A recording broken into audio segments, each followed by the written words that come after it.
Welcome to the Chicago Clubhouse podcast, where we think we know everything, but we really don't know shit. Hey, football season is back. Training camp has started. Got some good news. Got some bad news. Got a couple good guests.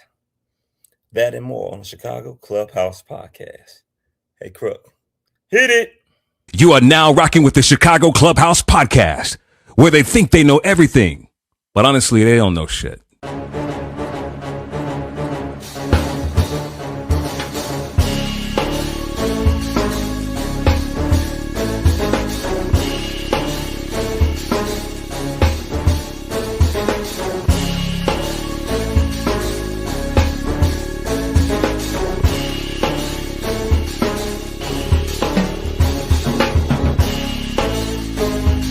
Watch these summer league games and they tell you about these new up-and-coming coaches. I think we should get rid of every motherfucking owner in Chicago. Enzo and Caruso both been there on the quarter like your defensive generals. But they need to get that strong safety who's not scared to hit somebody.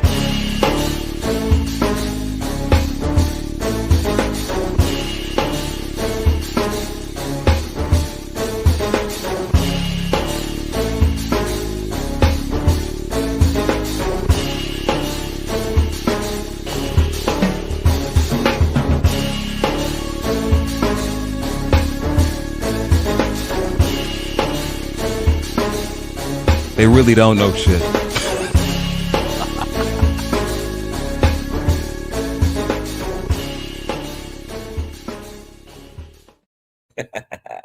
We really don't know shit. Hey, welcome everyone to the Chicago Clubhouse podcast. Hey, man, football season is right around the corner, and I know everybody's excited. Also, we got some things to talk about as far as baseball. Cubs and White Sox did make some trades to try to make their teams better as they both are vying for playoff contention. Yeah. Now, what's the odds of us having the L series? I don't know. I don't think the odds are that good, but man, it would be interesting, wouldn't it? All you got to do is ride that red line. Get off on 35th or get off on Addison. Yeah. So that's going to be entertaining. Also, we got news from Bears training camp. Offense has been looking sharp. Defense has been looking pretty good the last couple of days. So got some potential breakout stars. We're going to be talking about that. We also have a special guest coming on tonight. A former Chicago Bear, probably already been spoiled. You already know who it is. We will talk to him, see what he thinks when maybe the next time he'll be in town to check out the Bears. That and a little bit more because, other than that, there's really not too much to talk about. The sky's being a sky and, there's nothing to talk about as far as hockey and, the Bulls season doesn't start until October. So summer league is over. So there's nothing but Bears, Cubs, and Sox for right now. Sounds pretty good to me. So, now with me saying all that, without further ado, let me go ahead and start in and bring in some of the dream team. First up is the man, the myth, the legend, the Tank, better known as Frank. Frank the Tank. What's up, sir? How you doing? I'm doing good, man. How you doing, brother? Oh, man. Like how you said, man, sucks that we're seeing these injuries. Injuries is part of football. I mean, I guess I'm happy it's happening early in training camp instead of late in training camp. But Definitely. But, hey, the thing is, it's Bears season's coming up closer, and what we always say as Bears fans, man, next one up. Next one up. That's all we can do. Yeah, definitely. I mean, I'm excited for, it's just being training camp now. It just seems like the season. I don't know. I want to say I'm a little kind of happy and sad at the same time, because I know when football season comes around, that means summer is going bye-bye. Yeah. And, in Chicago, we really do love our summers because, we spend most of the time in the cold anyway. So it's very true.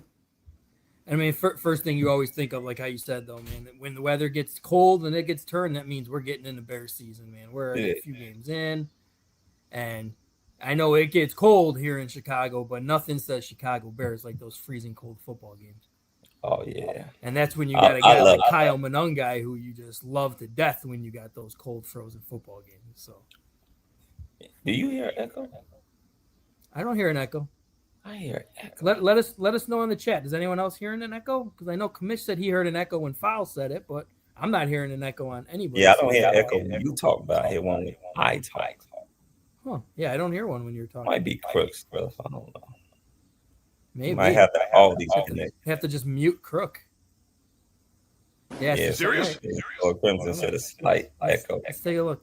Crook, I just muted you. Let me know, chat, when if we're not hearing the echo anymore. Hello. Today, we consider you. Yeah, I do hear the echo, even if you muted him. So it must be something on my end. Okay. Damn. We'll see. But other than that, hey. Yeah, once we get some more people in, for sure. I will back out again and try to come back in. Yeah, and I like how you said, I mean, before we even break down a little football, because like how you said, we got our guest coming in. He said he's going to be a few minutes late, but he will hop on. At baseball, man, what is, I mean, this is fun. The White Sox and Cubs made some both very good trades that both are going to improve their team, both that are going to improve their pitching staff. So, and I mean, I'm not 100%. The Cubs are playing the Dodgers right now, if I'm not mistaken, right? So that's a fun series. And then you got the White Sox playing against the hottest team in baseball right now, the Boston Red Sox, who I think won 14, 15 in a row right now. Like, it's 2-7. Who's up? Boston? Yeah, they beat that. It's going to be a tough series. Boston they're hot, man. I don't know what the hell they've been on. All I know is from what I heard, the Dodgers, who got the number one pitcher that the Cubs did not get from Detroit, if I'm not mistaken, he got lit up early, didn't he? I think the Cubs are already up pretty solid right now. Hey, sometimes it takes a little while when you make that transition to another team. 100% it does. Yeah, sometimes it works in your favor, sometimes it doesn't. So usually pitching doesn't happen that often with that, though. But like players, like fielders and all that type stuff, hitting takes a while to understand it and learn. But still, regardless, man, Sox are, I think, 3 games up in first place right now. Cubs are still behind Milwaukee. It's going to be very, very tough to catch Milwaukee. Yeah, you said it right there.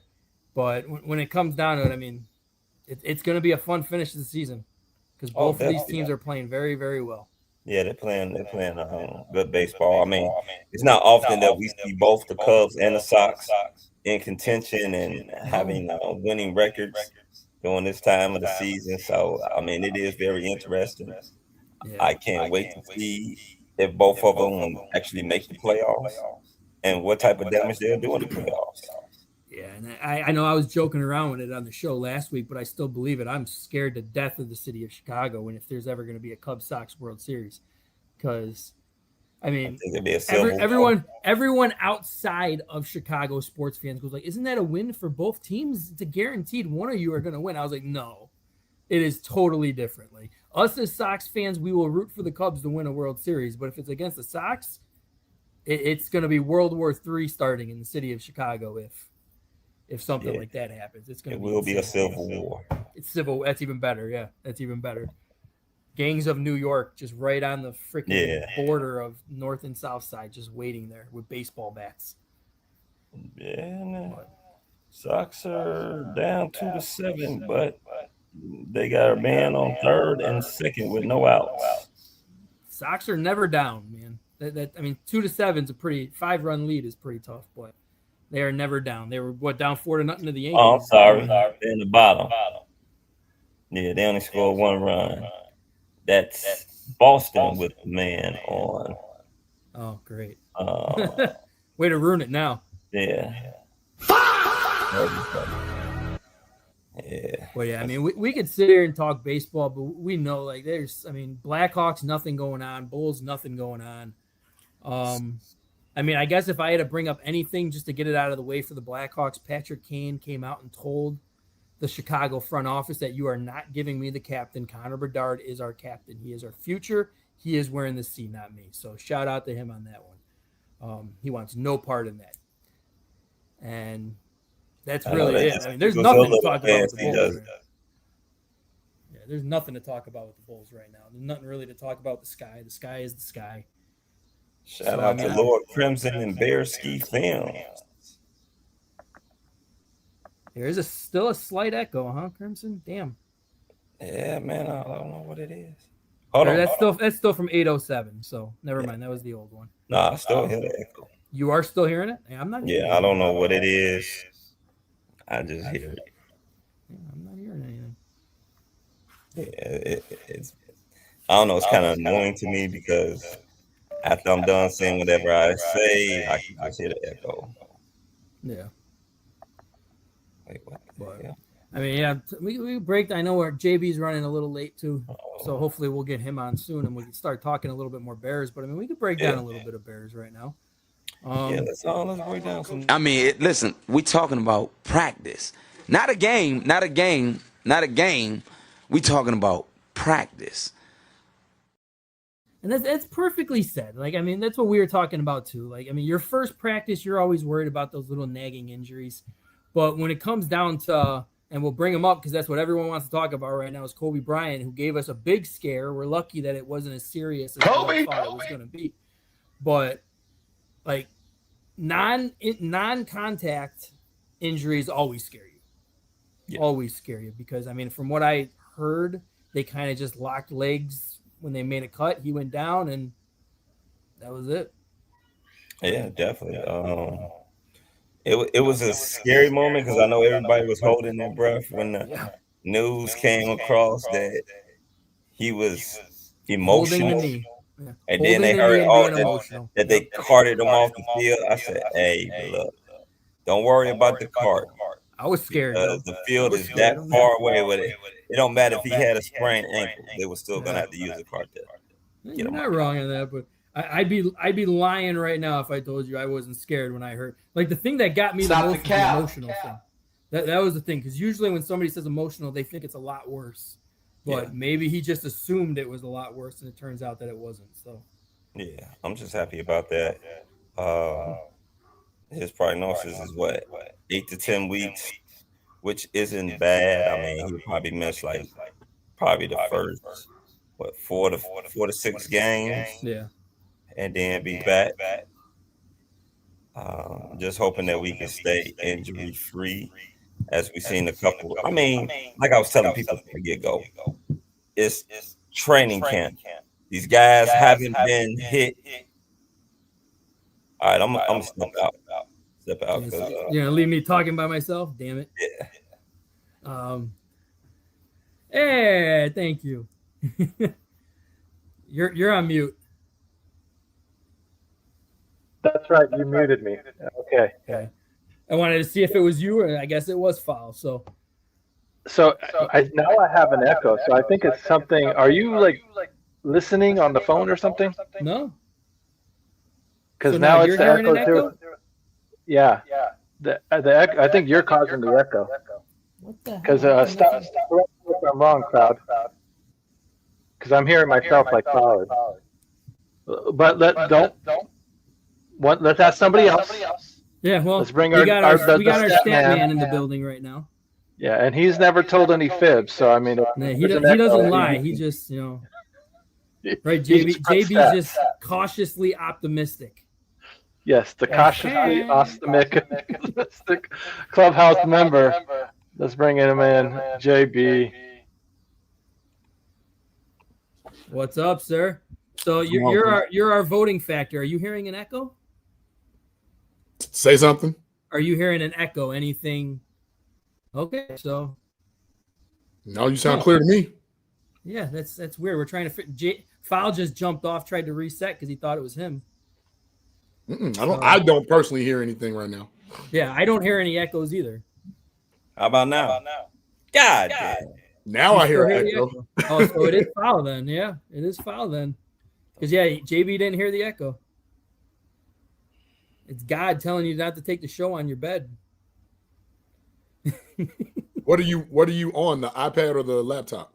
I'm on the laptop. Go out and turn the internal microphone down, like the slide, because it sounds like like I'm hearing you talking to yourself. How about now? Yep. I still hear it. It's a little better, but I still Spending hear it. the first 15 minutes of the show trying to figure out an echo. Damn. So when Foul leaves, I mean, he's still on audio. Do we still hear an echo? I don't hear echo from you at all. Yeah, now he's muted. So okay. Yeah, that's weird. I don't hear echo from JB at all, but it's just coming from Foul. I hear an echo from you, Kurt. Yeah. It's the two of us, Foul and us. You two. I guess this is just God only wanted Michigan State fans to be on with Paul Edinger. Maybe that's what this is. Maybe. Damn.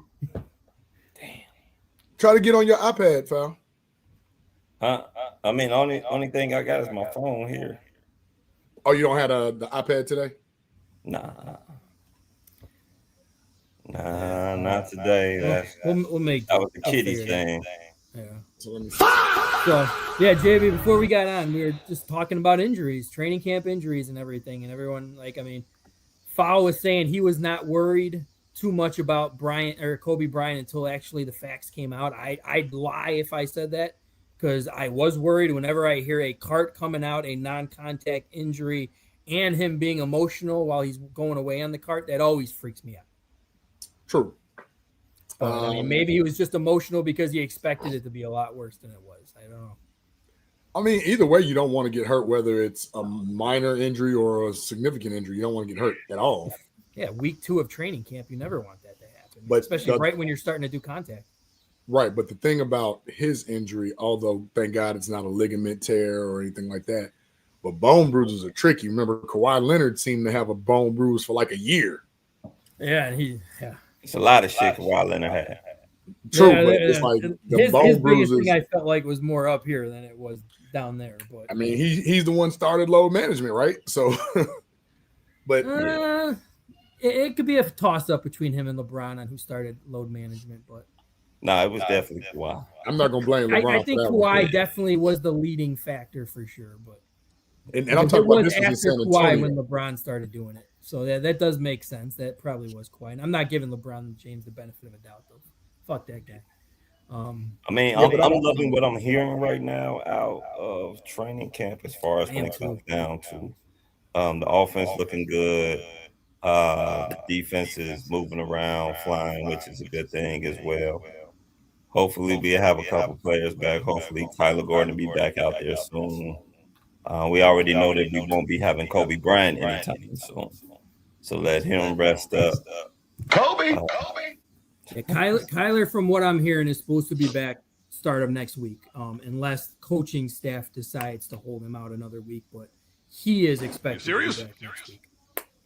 Well, him coming back is always a plus. Terrell Smith, unfortunately, he's hurt again. Had a little sat out. Kyle Monunga, he participated, but not in 11-on-11 drills. I don't know Yeah, exactly. I think he got soft tissue injuries too, right? Yeah, so Soft tissue injuries are common though to start off training camp. Honestly, because they work out so much in the off season, but they don't actually do the football related stuff until training camp, and it just seems like soft tissues always happen to start of training camp. So I'm not worried about my known guy. Yeah, no, I'm not saying I'm worried about him, but No, just he'll it's be like good. that's just one thing that you don't want, because sometimes those soft tissue injuries, as we well know, lead to other soft tissue injuries, and then it's just a whole snowball effect, and next thing you know, he's missing 2, 3, 4 games trying to get well. But I just think that what I heard today, there's not a lot of video like it used to be of watching complete training camp. This almost like non-existent. So what I was the Ben Johnson thing, maybe, or something. I don't know. No, I we don't really see too Ben much. Johnson thing. I think it's just a Chicago Bears thing, because they don't have the training camp over there in Bourbonnais no more. So very true. So they don't. And I know a lot of fans are upset about that, because in Bourbonnais they can have more fans than they do now. So now it's so limited, and they're not going to have the family night like they usually have, because I heard conflicting schedules or something. Something must be going on at Soldier Field during that time.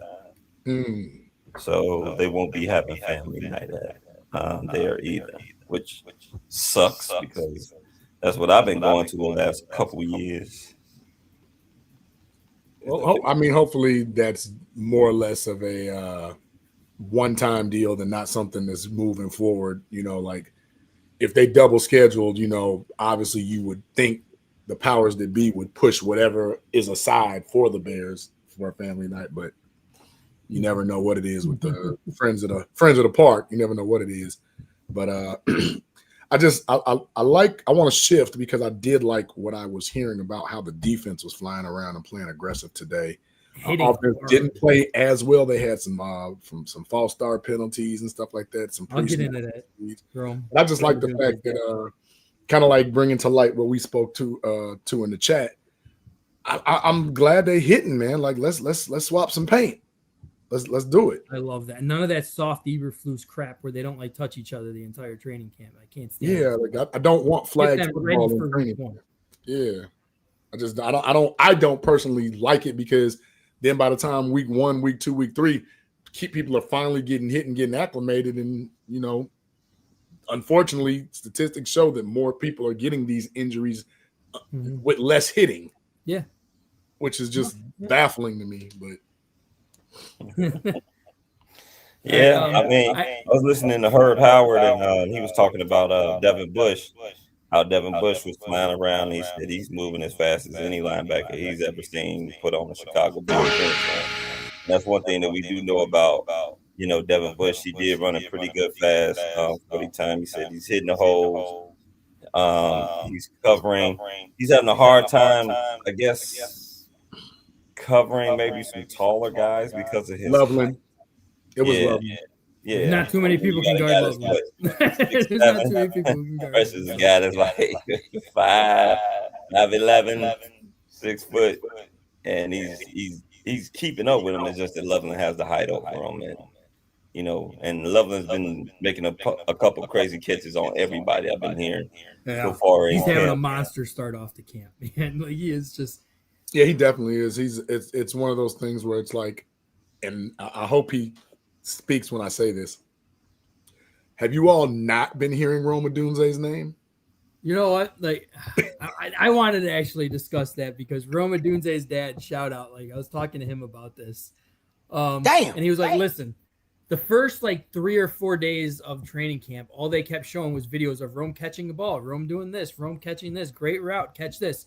Not one of those catches were with his hands, guys. Not one. Every single catch he made was with his body.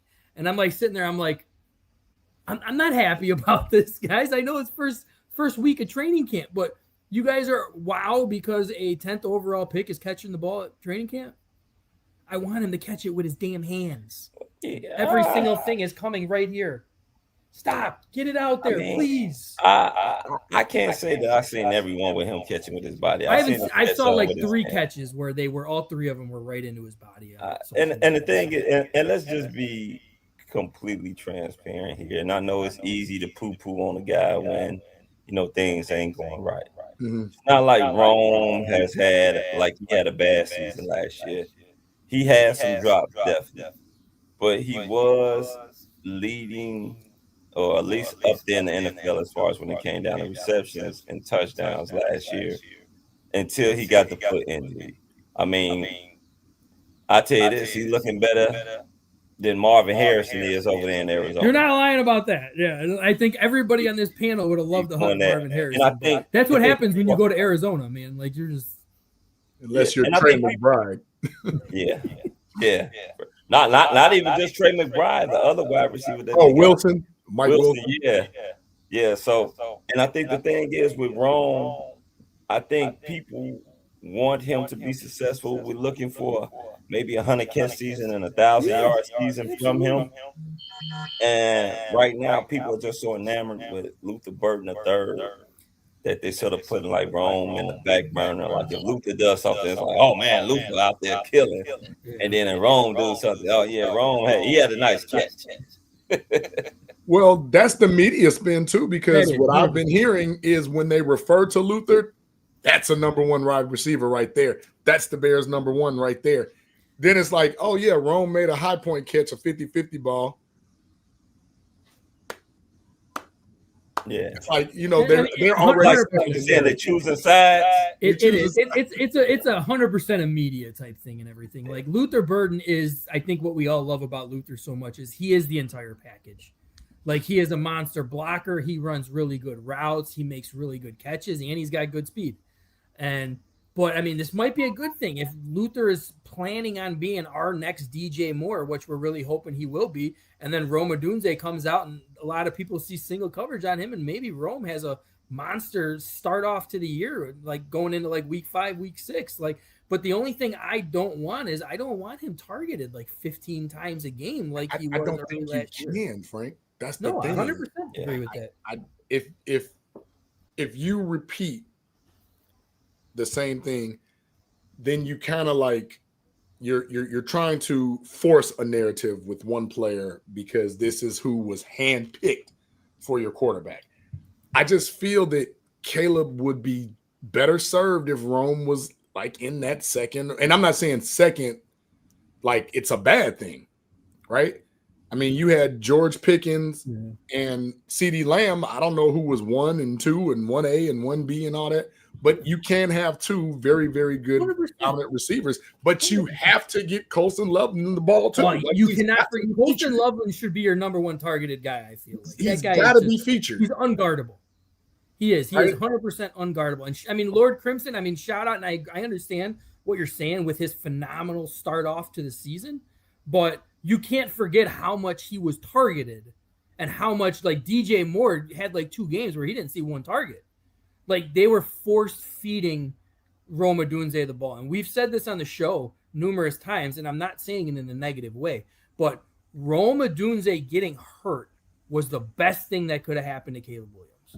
Because when Rome got hurt, he was targeting DJ. He was targeting Luther. He was targeting Love. He was hitting everybody. And then when Rome came back, he was targeting everybody. It was perfect. We really needed him to not force feed Rome the ball, and that's what happened. So. I don't want Caleb to fall in that trap because remember the first year it was Keenan Allen. He was doing that too. So it's something about, I guess, taller, rangier receivers that maybe he likes. Fal, correct me if I'm wrong, but did he not have Drake London 1 year at USC? And then he had Jordan Addison as well? No, he only had Jordan Addison. He had Jordan Addison. Okay, so Jordan Addison is like 5'11", 6 feet. So yeah, he had Jordan Addison his freshman, his sophomore year. If you remember the year that Drake London was there, he was actually at Oklahoma. He was at Oklahoma, okay. Yeah, we're gonna go ahead and bring in our guest.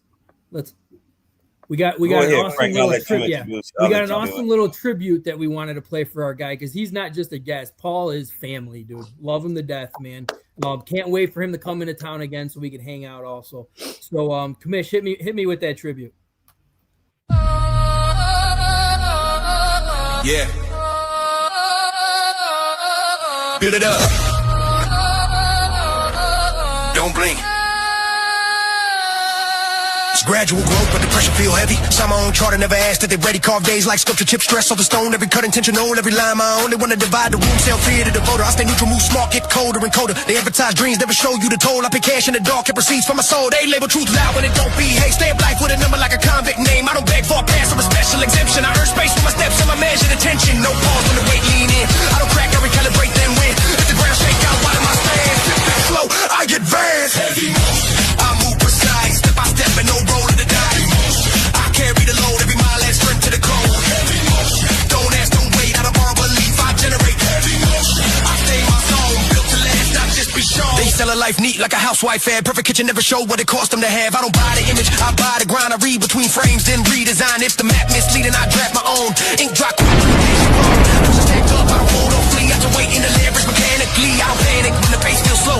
That's compound interest starting to show. Every loss, every win exact. I don't flex the spark, I track the fact. They rush the shine, I trust the bill. They chase the crowd, I shape the field. They rush the shine, I trust the bill. They chase the crowd, I shape the field. I've seen loud plans, I quiet deaths. I've seen patience pass every test. I don't race clocks, I bend time, make minutes work. Overtime at the door locked tight. I don't argue the hinge, I frame another entry wide in the fringe. They want shortcuts, wrapped in noise. I want outcomes they can't avoid. So I stack days, I stack reps, I stack truth till the structure set. When the dust drop, I'm still in motion. Heavy steps, unbroken devotion. Heavy motion. I move precise, step by step, but no roll of the dice. I carry the load every mile. We do not own the rights to that music. That was a non-copyrighted song, just so we are all familiar. I searched it. I have the stamp of approval. Do not dock me. So let's bring in our guy, Paul Edinger. Welcome back, bud. Welcome What's back. What's up, fam? Thanks for having me. Man, it's been a minute. It's been a minute. Yeah, so many memories. Applause. Crap. Okay, now I'm unmuted. Can y'all No, hear me you now? were good. I think you got muted because you popped in a little applause video. So Yeah, anyways, I just want to start like this. Yeah, that was good, right? With Brett Favre. Yeah. Always the FGB when it comes to that. Always the FGB. Yeah, baby. So many memories though. I appreciate it, guys. Yeah, no problem, dude. Like I said, you are family, man. You've been behind us from day one. We had that live one with you. What was that, like 3 years ago? I felt like it's been a while. Yeah, it seems like it. Time flies. We had that live one. So how you been? How's the Florida life treating you? It's hot. It's treating me nice though. Yeah, we're holding it down here, but not missing that freezing cold Chicago weather. Nah, it's nice to visit that though. Get a little refreshing blast of cold air and then be able to come back home. But no, everybody's good. The fam's good. We're all just doing our thing down here, waiting for the season to start, and it's coming quick. Yeah, and we're in the third week of training camp, right? Or is it the second week? Is it the second week only? Damn. Yeah, it's going by. I just want the season to start already. It's going by quick. Hey, Paul, before we get into some Bears talk, I just want to get one. This is just all me. How do you feel about Pat Fitzgerald with the green and white? Let's go, baby. We got something. Right? We got something. Yep, I like it. Looking forward to it. I didn't even hear about that. Pat Fitzgerald, who used to be at Northwestern? Yeah, he's our coach. I did not know about that. He's with green now, huh? Nice. Yeah, F blue. Bring some credibility back. He's Lansing. Well, it looks like he's gonna bring some toughness at least. Yeah. True. That's one so, thing. I wanted to ask you one question, Paul, because we've asked you this before. We know the answer, but I know everybody in the chat wants to hear it, and that video shows it too. It's like, can you break down where that complete turn before you kick the field goal starts? Because I've never seen any kicker do that. You were the only kicker I've ever seen do that. True. Yeah, I think I was the one and only. I went to a couple kicking camps later in my career, and I ran into some younger kids that said, "Oh man, we tried to give that a shot, but it just didn't work out for me." It's like the Happy Gilmore of a kicker, dude. Like, I mean, it's kind of like what it is. Yeah, right. No, so whenever I went from high school to college, I was a true like 2.5, almost 3-step kicker. just a natural soccer player, just kicking the crap out of the ball. But my timing was a little slow, so I had to speed it up. When I went to Michigan State, Saban was putting the pressure on and told me I needed to speed things up. And so I took a whole step off and just went to a complete two-step. And next thing you know, I was kicking a lot quicker. That way, less chance of getting kicks blocked. But I lost a couple yards on my distance, so I figured I would put a little hip into it and put my foot back some, and then eventually over about my sophomore season, when I really started getting into it, my body just twisted with it, and basically there you have it. Next thing you know, it looks like my back's to the ball. But as soon as I took my first step, I'm headed straight at the ball, just like most other kickers are, and everything else turns out to be basically the same as everyone else. Coaches actually try to change it? No, nobody in Michigan State ever tried to change it. Whenever I was getting into my senior year, and thought I had a chance to go to the next level, I would say 90% of the coaches in the NFL told me that I didn't have a chance because of my style. But my man, Keith Armstrong at the Bears, and Coach Stock at Kansas City at the time, they're like, if you don't get drafted, you're our guy. You're coming into camp for us. And so I had some hope. Two out of 32, I'll take it. So Bears ended up drafting me, and that's where I went. But it was nice to know that somebody saw that I was still just kicking a ball. It didn't matter how I lined up. I mean, everybody has their own style. I was a little bit different when it came to that. Yeah. You were a lot of bit different. you were a lot of it different, but it didn't matter. Nobody cared, like, because you were hitting those clutch field goals for the Bears, and I mean, you went on to Minnesota and you were hitting clutch field goals there too. You were just a monster clutch kicker, and that's what everybody remembers about you here in Chicago. And you're always loved here in Chicago, not just by us. Everybody loves you here in Chicago. Yeah, that's what I live for. Were those clutch moments, whether it was end of the half, fourth quarter to tie the game, or walk-off field goals. For some reason, I just, I rose to the occasion, was able to knock those through.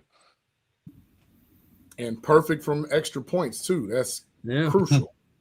Crucial. You don't see that amongst anybody in this modern NFL nowadays. A lot of people miss it. I mean, they did move it back a little bit more, but still, a lot of people miss these extra points now. Yeah, it's a short field goal or intermediate field goal these days. But I'll take it. I'll take the 100% no matter what distance it was from. So I think I know what mine is. What is your most famous kick to you, or the most meaningful kick to you? Any of the game winners, but that Minnesota versus Green Bay kick, 56-yarder, that was huge, especially, being let go from Chicago and then having to try to reprove myself. That was a huge kick, and I ended up kicking a game winner against Green Bay again at their field that same season. And then I had another game winner that year at New York, a 48-yarder to beat the Giants. And that's always a big game when you're at New York on that type of field. But any of those game winners, my first game winner, my rookie year at Green Bay, that's really one that stands out big time as a rookie. But as I keep talking about these, probably my last kick at Detroit, my rookie year, that was huge, because that was all the fan mail that I received from the Rams fans. It was crazy, because that put the Rams into the playoffs. I got back to back to Chicago after I had my off season, my mailbox was just throwing up fan mail from Rams fans, thanking me for getting them to the playoffs. It was crazy, and that was super cool. Mine was a 39-yarder. Let me set the stage. Coach Saban had left. Coach Williams took over. I know you know what I'm talking about. You know it. Yeah. I walked right past that one. That was huge because I think that definitely put me on the radar, to go to the next level. Yeah. The next level for sure. That's when we won the Citrus Bowl by beating Florida, y'all, in case you didn't know. Yeah, that was huge. If I had to throw one out there though, that onside kick that you had, that was dope too. Yeah, that was it's just perfectly set up. One little bounce popped by another giant box. And who was that David Terrell, I think, who caught that one? We put the hands team, right? Yeah. So you had guys out there like that, but you saw like R.W. McQuarters, Bobby Howard, I think was the one that ended up coming up with the ball underneath the pile. But Wiggins, he was out there. Like we had a nasty special teams that year. Defense and special teams that year. Whew, that was untouchable. It was great. I felt like that's been the Bears' trademark from the 80s all the way through 2010 was trademark defense, and now we're finally starting to flip to the offense. So one other thing I wanted to bring up before we do break down a little Bears talk with you, I want your opinion on a certain somebody. I mean, he's not here right now in Mr. Chicago, but he always kind of tears apart Cairo Santos, our former kicker, our kicker right now. You don't say former. Yeah, I don't know why I said former. He wants it to be former. I don't think it needs to be former, at least right now, because we just went through a kicking carousel of 3-4 years before we could even find a kicker. But I want your take on Cairo, because in my opinion, he is also a clutch kicker. He is making clutch kicks. He doesn't have the boot that everybody wants. They want a kicker who can hit 55, 60 yards at will. But I just want your opinion and tell these people how hard it is to kick in Chicago. Yeah, it's definitely hands down one of the hardest places to kick, being that it's still natural grass. But late in the season, it just gets tough. You don't know what to expect.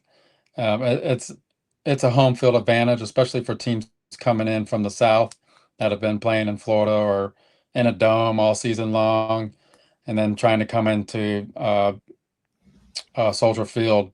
It is not easy. But as far as Cairo nailing game winners, I mean, I'll put him up there with anybody to nail a game winner, game tie, or game winner. I wish we would have had that chance in the Rams playoff game, which I thought we were going to get, but it didn't happen. But he doesn't have, he's not kicking a 68-yarder, but he's still going to be able to hit a 60-yarder if they line him up out there. He has a hard time hitting even the 55-plus yarders. That is, his percentage is not the highest, but I mean, he's like a 90+% on anything 40 to 50. And I feel like you can game plan for that. You know where his leg is, and you can rely on him to make those field goals. The only time he really misses them is when they get blocked, because our offensive line stunk. Right. Well, that's what you do. You do game plan whenever you're coming out for pregame and halftime. You're letting the coach know what yard line we have to get the ball to, and you stick with that. Could it change throughout the half? Possibly. I mean, especially if you have the bad snow and stuff like that. But it's pretty true if you warm up in the pregame and at halftime, what you're telling your coach is, give me to the 38-yard line and I can kick you a 56-yarder. If you want to stretch it, then if you're feeling froggy, then maybe you can do that with your coach. But that's what you game plan for. Everybody knows it. Definitely. So with Cairo, you don't plan to get the 50-yarder because he's not Sebastian Janikowski. He's not what was my man in Baltimore? Tucker. Justin Tucker. you know, and he's not, you know, the kid from Kansas City either. So is it to the Bears' benefit, do you think, to always be aggressive, knowing that once you get into that range of 40, that he's pretty much automatic? Or do you kind of have to, like, you need the big leg at times? I mean, you play with what you have. I think with his consistency, I think you're better off with that rather than someone that can kick it 70 yards. Because even a person that can kick it 70 yards, kicking at 70 in Soldier Field, I mean, you might not even get it past the 10 before it turns right, makes a right turn. So, yeah, you just got to work with what you have, and I think he's been solid, and I would take him over anybody because of that. So we do got a couple of comments in the chat here. First off, Scrolls asked, who sucked more, Mike Tice or Dick Duran? Oh, what? That's funny. I liked them both, man. Dick Duran he took a chance on me. He put me out there when the bright lights first few years playing, and if I missed, he put me right back out there. And then when I went to Minnesota, same. Mike Tice, you know, I had to win the job in the off season and training camp, and he chose me. So, you know, I love them both. They both have their own style, their own grit, and it was fun to play for both of them. That's nicely said. That's a good answer. We had one more in the chat very as well. Yeah, we had one more question in the chat as well. Is there a kicker you looked up to coming up into the NFL? Like, who was one of your favorite kickers? Good question. Yep. My guy Michael Husted, Como Está Husted. He is who basically I watched growing up in Florida. He was the Bucs kicker at the time, and that's who I would mimic. You know, when I first started kicking a football when I was in high school, and I took the 3 steps back, 2 steps over, just like he did. I figured that he was getting the job done, so that would work as well. And so I looked up to him, and lo and behold, my rookie year, when we got to training camp over in Platteville, a week of training camp went by, and they decided to basically bring in some more kickers, and Michael Husted was one of the guys that came in to really push us and challenge us. Yep. So I loved it. It was great, and I learned a lot from him. I bent his ear and asked him a ton of questions, and he gave me a lot of good tips. It was great. Nice. As far as favorite team goes, I didn't have. I really didn't have a favorite team. I just like watching great games, and I still like that. Other than the Bears, now that they're my favorite team. Yeah. So we had one more comment in there, and it actually was a very good question because you brought up like the home field advantage in Chicago. What do you feel about the relocation? Like in my opinion, I don't think they're going to Indiana.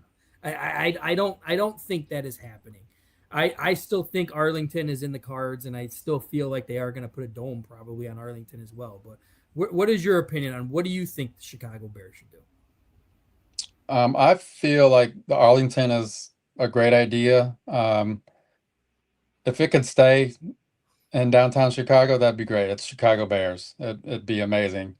As far as Indiana goes, who knows, that's at the bottom of my chart for sure. So it's tough to say, but as you notice after the World Cup, everybody complaining about the turf. Everybody wants to go back to grass. It seems I've seen a lot of talk about all fields are going to basically be the same and have the same type of turf, whether it's grass or a hybrid or whatnot. So we'll have to see about that. But so it won't matter if they go to a dome or not. Weather-wise, it would. You see Buffalo, they're keeping it open. They're going to definitely have a home field advantage with the open field. So if you close the put a roof on in Chicago on the Bears, home field advantage basically goes out the door.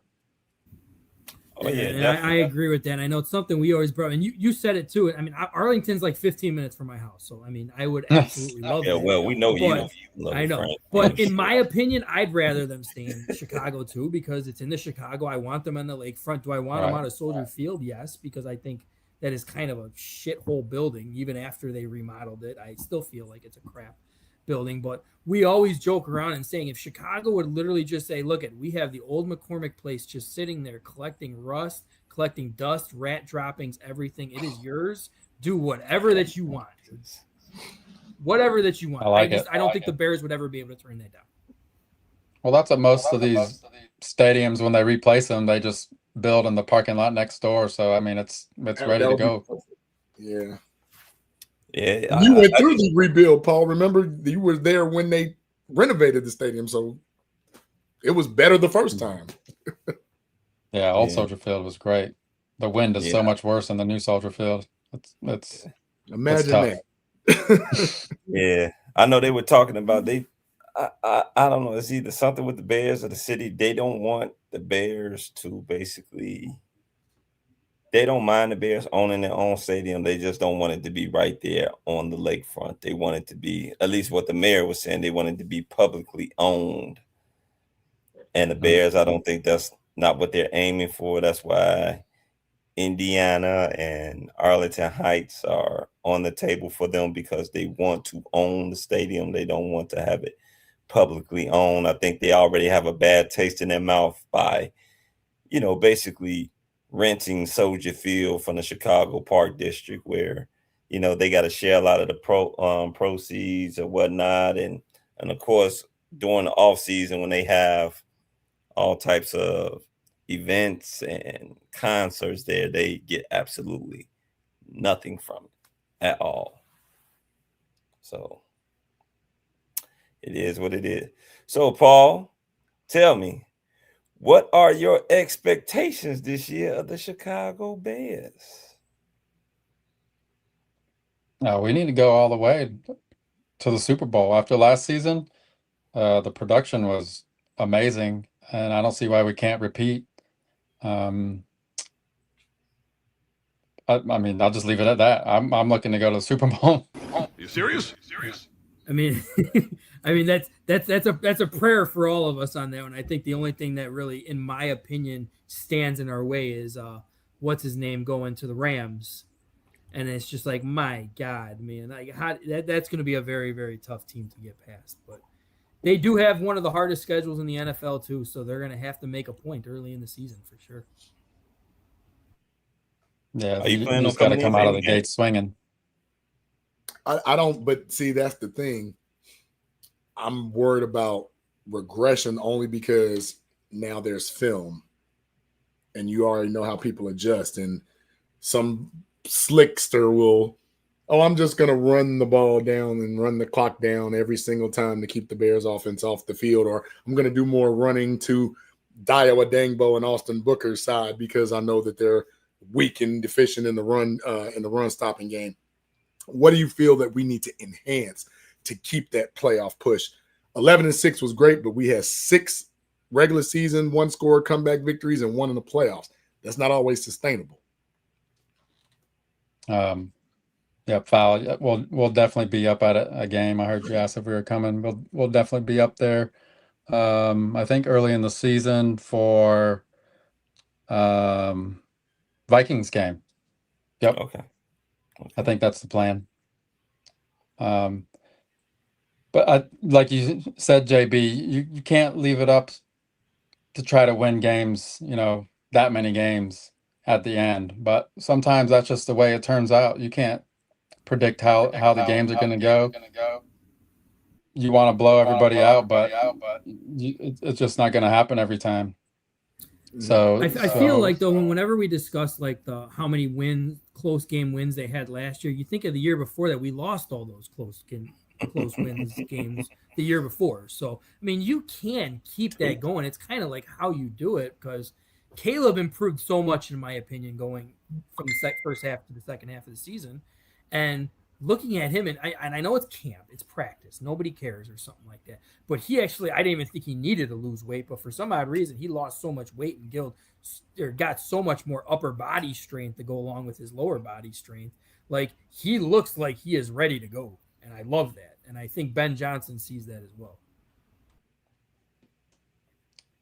Yeah, I mean, whatever it was, whatever the score was, he found a way, and that's what's huge for a playmaker like that, whether it was with his feet or throwing the ball back across his body. And if everybody else can just continue to stay on Caleb's team and get open, knowing that he's gonna keep the play alive, there's definitely a chance to go a long way into the season.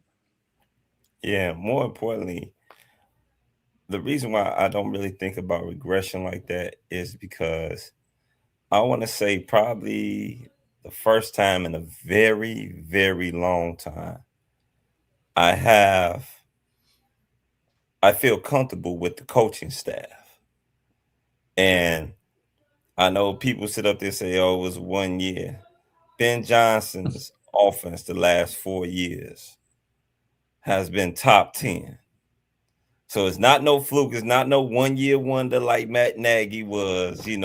He's been doing this the last 4 years. His offense has been top tier the last 4 years. I mean, you think about it. When was the last time the Chicago Bears was top 10 in offense? Either Mark Trestman or one of the Cutler years where he had 1,000-yard rusher, 2,000-yard receivers, I believe. Exactly. I believe that was Mark Trestman. Yeah. No, that wasn't Mark Trestman. I thought it was Jay Cutler and Trestman who did that one. No, that would have been Matt because they had 4 Pro Bowlers, but Jay Cutler was not a Pro Bowler. Yes, I remember that because we had so many Pro Bowlers that year. That was the year of Trestman, though. Yeah, and that right there is what leads me to believe like this team is more so on the uptake than it is on the downside because of Ben Johnson and the way that he's been coaching. And like we said, he took a Bears team that was pretty bad offensively the previous year till he came and made them a top 10 offense.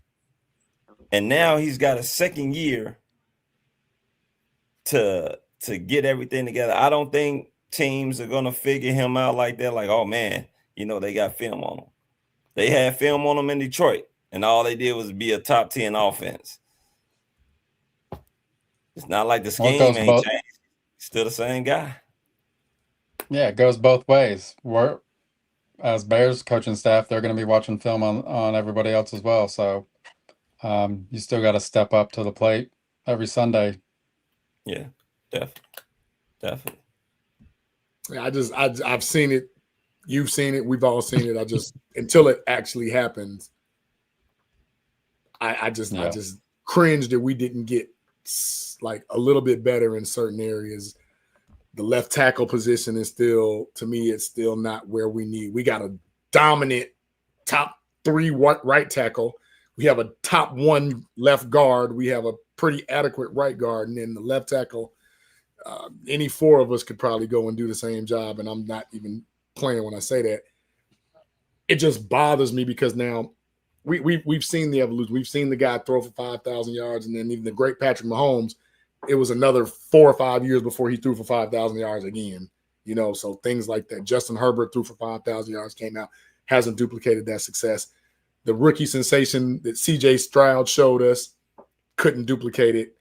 Less comparable, but Jaden Daniels, due to injury mostly, but even, people doubting what is he going to do after having that phenomenal rookie season. So that's what I just worry about. And I feel that DJ Moore was such a safety blanket for Caleb that like one of those guys has to step up to, and it's not always just about production, but defense is so worried about DJ that they'll slide coverage ever so slightly and you get that seam open that we love so much. Just little things like that, little nuances that I worry about. Not taking anything away from Ben Johnson. I mean, he's great, but I mean, we've seen great coaches have bad years. and it's not an indictment on the coach. Sometimes things just happen. Defenses get better. Sometimes the ball doesn't go where you want it to go at times. And I want stability. I'm not looking for perfection. I want stability and consistency, because if we can put this together, and now we're talking about we're always in the playoff mix, then I think that's where we make that run. I don't think the one-hit wonder thing should apply in this case like it has before with the Bears. Even with Dick Duran's season, the 13-3, that ended up being like a one-year wonder because we should have went, but what was that? Was that Nick? No, that wasn't Nick Foles. I forgot who that was.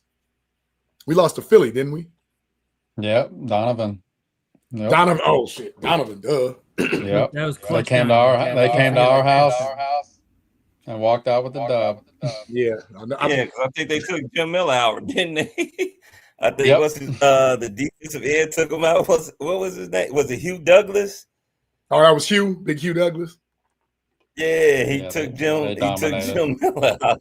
He hurt Jim, and it went downhill. See the pain, Paul. The pain that we go through. That was. We were riding high, and then just boop, done. Season over. Just like that was brutal. Yeah, it was. It was very brutal, and it's not just. My thing is, it's not just Ben Johnson. It's the coaches around him that gives me even more faith, because we've gone and seen coaches come in, like we've seen Matt Nagy come in. But when Matt Nagy came in, he really didn't bring anybody in that was of note. Lovey had a Ron Rivera. He had what's his name? The other defensive coordinator. Oh God. The one we love, Denver. Rob Marinelli. Rob Marinelli. Yeah, he had Rob Marinelli. When you look at Ben Johnson and his squad, he has Antoine Randall, who's regarded as one of the best wide receiver coaches in the NFL. He has Al Harris, who's going to be up for defensive coordinator somewhere, but is one of the best DB coaches in the NFL. His players always tend to catch the ball and lead the league in turnovers.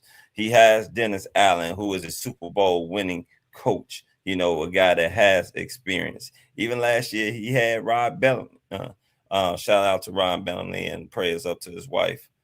Also, so it's the assistant coaches that really has me really believing in this squad and thinking that these Chicago Bears can possibly take us to a whole nother level, a level that we haven't seen since 2005, potentially going to the Super Bowl, because that's what Chicago wants to see. I mean, we were actually literally one bad throw away from possibly going to the NFC Championship game. As you said, you wanted to see that field goal at the end, Paul. We just one bad throw away from that happening. Yeah. So, man, they got quiet on it.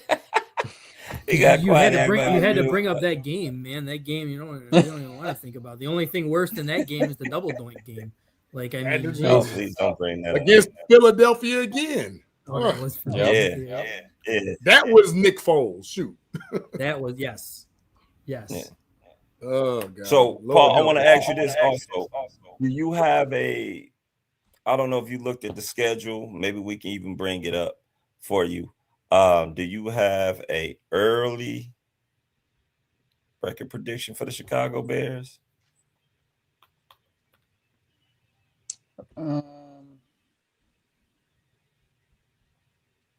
Like I said, what are we got? 17 games. We got the schedule up, right? Yeah, we got the schedule. We'd always go game by game.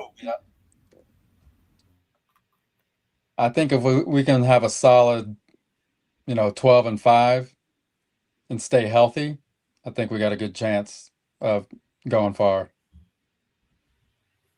Yeah, and I mean, I look at that schedule, and I was worried about Philly on that schedule, but with them just losing their two wide receivers, like, I mean, Philly's not as scary as I thought.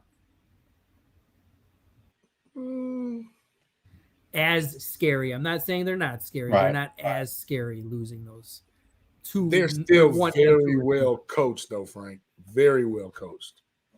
Nick Sirianni's a hell of a coach. New offensive coordinator again. Don't that sound familiar? Jay Cutler, sorry. But I don't know, Paul. I see 9 and 10 wins. I just think it's brutal. Not to say we can't make the playoffs with 9 or 10 wins. I just don't. Some people saying 14-3 and 13. I don't see. That's a little lofty. That's a little lofty. I mean, I still have them at least getting 12 wins, in my opinion. That's where I'm putting them right now. Second year under Ben Johnson with Caleb, as hard as the schedule is, they're going to beat some of these good teams.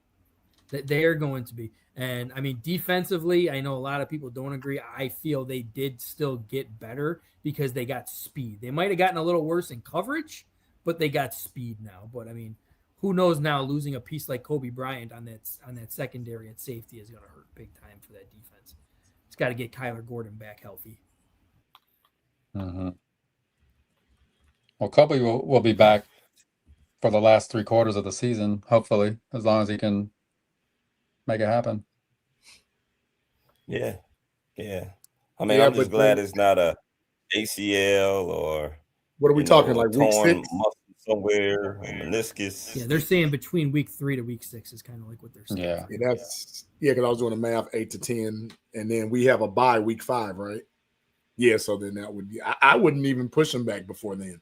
I would say sit out because them bone bruises are tricky. That's what I was saying too, because if you bring him back too early, especially with that, and I know Paul could agree with this, that shitty ass Chicago Bears field conditions that they usually get for lower body injuries, man. Hey, it's gotten better. You don't want it to get worse. But I trust this. I trust this regime to make the right decisions. That's where I'm at. I trust them to make the right call. You know what? I'm not worried about the regime as far as the top. I'm worried about our medical staff, because why can't we get people healthy? Like, what the hell? Like, we get injuries that other teams come back in a reasonable amount of time, and we get injuries and guys are just gone.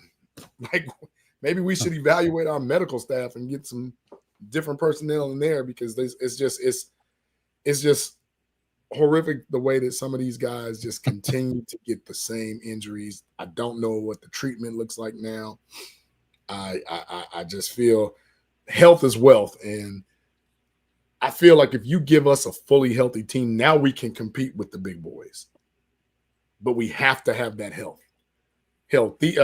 Losing Ozzie Trapillo the way we did, that solidifies the left tackle position. Like, we need to be healthy, but we also need to be conditioned. They can do about the Ozzie situation. I mean, there's only so much you can do. Somebody with that type of injury, I think it's only so much that you can't do nothing as a medical staff. That's just bad luck right there. We got a question from the Crooked Commish. She said, players always complain about the condition of that field, Paul. Is it really that bad? Well, it definitely used to be later in the season, but it's a whole different type of turf now. They have Bermuda up there, which it's a fast plane track, it looks like. I would have loved to kick on something like that back in the day, because we were kicking out of the rough. Yours was sod, right? What was that? You kicked on sod, right? Yeah. It was nice looking with the type of grass they had, but now, I mean, it's actually a really nice turf. It may be, I don't know if that's what's causing the injuries. Are they getting injured during games? It seems like practice is when they're getting injured, so maybe that's something to look at. Mm-hmm. So I actually think it's a great. I would have loved to kick off of that field, off of the turf they have now, because it's nice and tight. It's like a fairway. I thought I read though that it was artificial grass. The Soldier Field was artificial grass still. No, you talking about now? It's they brought in Bermuda 2 years ago. That Bermuda. You can lose for that. Okay. I always thought it was, Yeah. but I mean, again, we don't really see them getting hurt that much during games. It is more like the practices and all that type stuff when you're seeing them getting those nagging injuries. Yeah. You can definitely thank. That's the best thing Matt Eberflus ever did was suggested they put Bermuda grass out there. His biggest contribution to the Chicago Bears was the grass. Hey, and you know what? And I'm not mad at it. That is not a man thing. Nope. Thank you, Eberflus. You did one thing right. Ain't part of the hits principle, but thank you. What the heck? Speaking of that hit principle, I want to ask you a question, Paul. I mean, you didn't really see it back then. I mean, maybe you did. I don't know, but week one of training camp, they're already doing full contact hitting.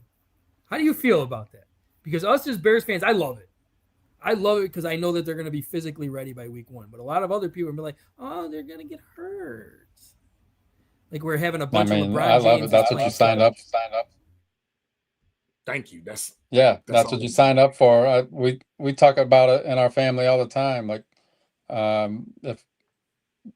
if you're playing football, that's what you sign up for. Is it aggressive? And it looks like people are getting hurt every time you take hits, but you have pads and you know how to take a hit, or you know how to give a hit. You've been playing it since you're a kid, or even a teenager, and you play it because you know how to give and take hits. Mm-hmm. Very, very well. I think it's. I hate it when we got to condition your players. Yeah. Got to condition your players. And I mean, if you're not hitting until week one. Yeah, football's not. It's not flag football, people. Like you're going to be taking hits week one. Nobody's going to be laying off those hits. You're going to be taking hits the first preseason game. These guys are trying to make the team. They're trying to take your head off if they have to. So, I mean, I love the fact that they're doing contact drills in training camp. I want them to do that. And because everyone was worried, because I believe it was Luther Burden took a big hit versus one of our linebackers the other day, and everyone got scared because he went down and was very woozy getting up. But it was Devin Bush. It was Bush, yeah, our new linebacker. And I mean, obviously, I don't want anybody getting hurt, but I love that from Devin Bush. I need that linebacker. Yeah, you'll have some guys in practice that are trying to show out, like some younger guys or practice squad guys that they may try to take somebody's head off at some point because they're trying to make their name known. They're going to get yelled at and maybe sent off the field, but they may make a name for themselves at the same time. I've seen it happen at least once or twice a season in practice. Somebody just goes 100% when everybody else is going 50%, and it's a sight to see. But you know what they're bringing the next time. Yeah, they're trying to make a team, provide for their family, change their life and their generational wealth and stuff. So I mean, it's one of those things. It's a good but bad, but you kind of have to. You want that in a player. You definitely do. Right. The new kid Vandenberg just like body slammed the offensive lineman. People were like, "Oh, he's playing too rough." No, he's not. I like it. Body slam somebody else, please. That's Bears football right there, baby. Body slam Braxton Jones for me, please. Yeah. No, you don't. Maybe. Right now, he may be outside left tackle. Nobody slammed his ass. Stop the cap. Leave him alone. We'll put him one-on-one on him so we can't toughen him up and give him toughen him up a little bit. Maybe not a body slam. We might. I mean, I'm not a big Braxton Jones. I'm not trying to be a Braxton Jones advocate, but as someone stated early on, and we ended up finding out that this is the first offseason that Braxton Jones has actually played, had where he hasn't had to rehab and go through any type of rehab. So this has been his first healthy training camp so far. Serious? And from what I'm hearing, he's looking good. He's looking good. From all the analysts, reporters are saying that he's looking good. This is his second day in a row where he's been with the ones. He's winning a good majority of his battles that he's having against the defensive line. So I'm not trying to advocate for him. I'm just wishing him all the best, because at the end of the day, he's a Chicago Bear, whether we like it or not. And the more successful he is, you're right. Chances are the more successful the team gonna be. Anything to keep Caleb ass upright, I am fine with it. I don't give a damn if they bring out a cheerleader with a female cheerleader out there and she had left tackle. Shit, just protect his ass and do good. I don't care. And you're not wrong on that. It's more the fact that you have a coaching staff around him now too. You actually have a good offensive line coach for him, and you actually got a good guard, one of the best guards in the NFL, in my opinion, the best next to him as well. Like, so I mean, that's gonna make his job a lot easier, and he might shine and do very well. And am I against him? No, I want him to shine and do very well. Do I think he's your future left tackle? No. I mean, you're gonna have to draft somebody, but. I look at trends, and with all the carousel of left tackles that have been brought in over the years, and let's just stick to the polls regime, because we'll end up going in the Wayback Machine and just getting more depressed. But to me, it was very telling that Teron Armstead was there today, and I don't know if that was in more of a mentorship capacity, because they said Bryson Jones it was either yesterday or today, he had a rough day. And Teron Armstead is about 34, 35 years old, something like that. And to bring him in, Paul, that reminds me of the year that the Bears brought in Jason Peters off the couch, and he went and killed, and then went to Dallas and became a Pro Bowler. Is there any smoke or fire with them bringing Teron Armstead in just to have a conversation? No, I think it makes whoever is at that position, or whoever they're coming in to push or challenge, that's going to make that person better. It happened to me every year except the year I re-signed with Chicago. It was 2 to 4 other kickers coming into camp, mini camp, off-season workouts, training camp. It just made you more dialed in, made you stronger, made you focus better. So hopefully that's the case. And then they can, work him in wherever he's needed, or maybe, I don't know. Sometimes guys switch positions, switch sides. You never know. Well, they just locked up Wright, so we know that the right tackle is good. But yeah, which was a smart thing. Congratulations to Darnell Wright for securing the bag, baby. Congratulations, the highest paid right tackle, and actually he has the most guaranteed money for offensive tackle in NFL history. So thank you for staying. Thank you for staying. Oh yeah, I without doubt. I mean, I wasn't surprised he was going to stay. That's Ryan Pohl's first round draft pick, so I knew he was going to stay. It was just about the money situation. Paul, I got a question. Now, you've been in the locker room. Of course, we all know do you have any stories, like anything funny? Or some people may not find it funny. Some people may find it funny when guys, when that chopping block is coming. Do guys really get nervous? Are they throwing up? Are they shitting themselves? Are they walking around nervous? Are they talking super fast because they so nervous? Like, do you have any stories of guys just like losing it? Like, what is the feeling in the locker room when that type of situation is coming up? Because as we know, this is training camp coming, and we know guys are going to be released where they're going to be like, hey, Coach said, bring your playbook. So do you have any stories or what's that feeling? Even if it was for yourself, Right. what was the feeling of, you thinking like, man, am I going to get cut? Am I going to stay?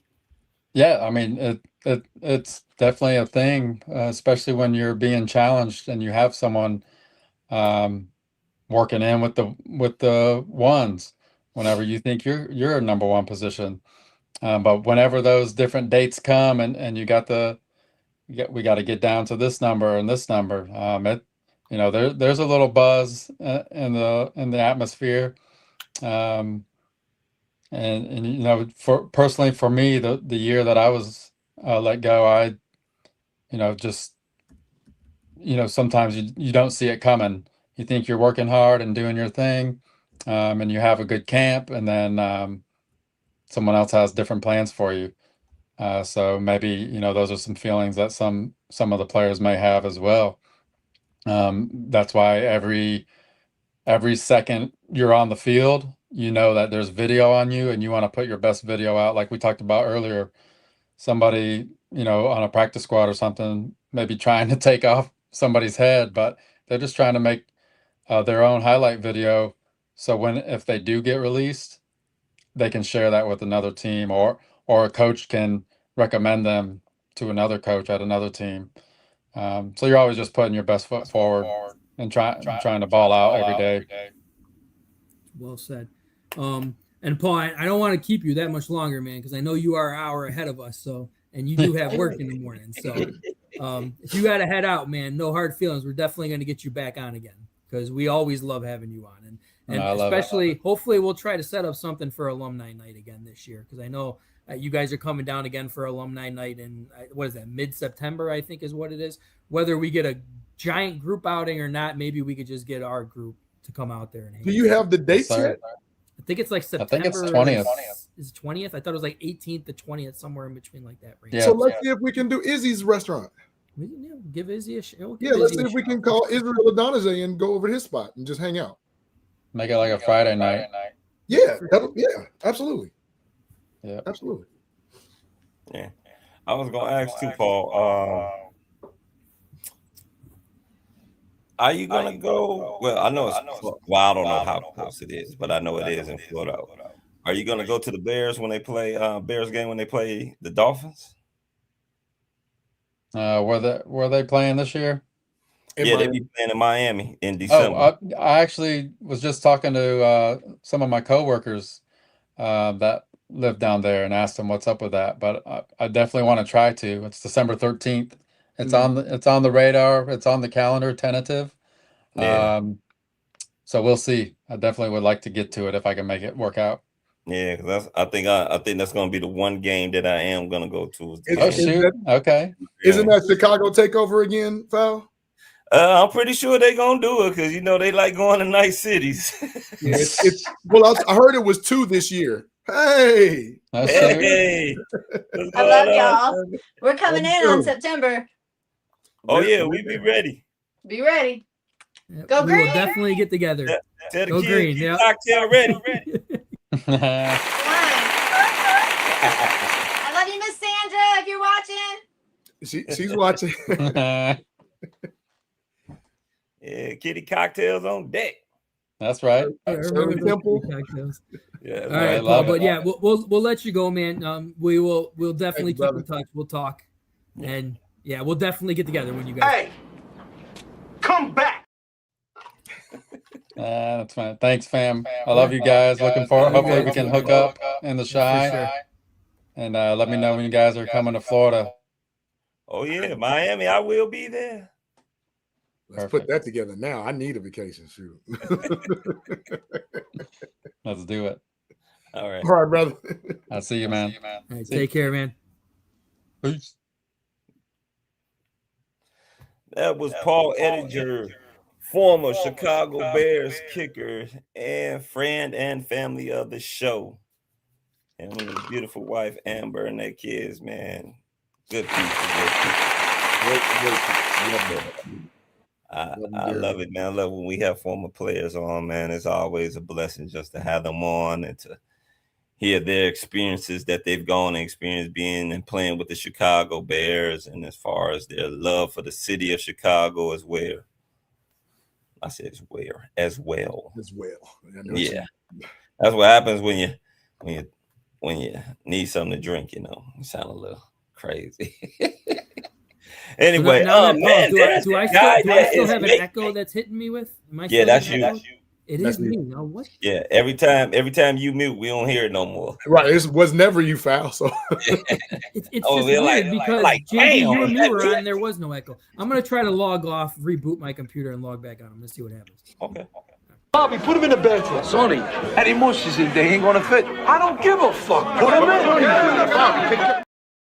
Get him the fuck out of here. It wasn't me either. I wasn't the guy. God. Hey, yo, C.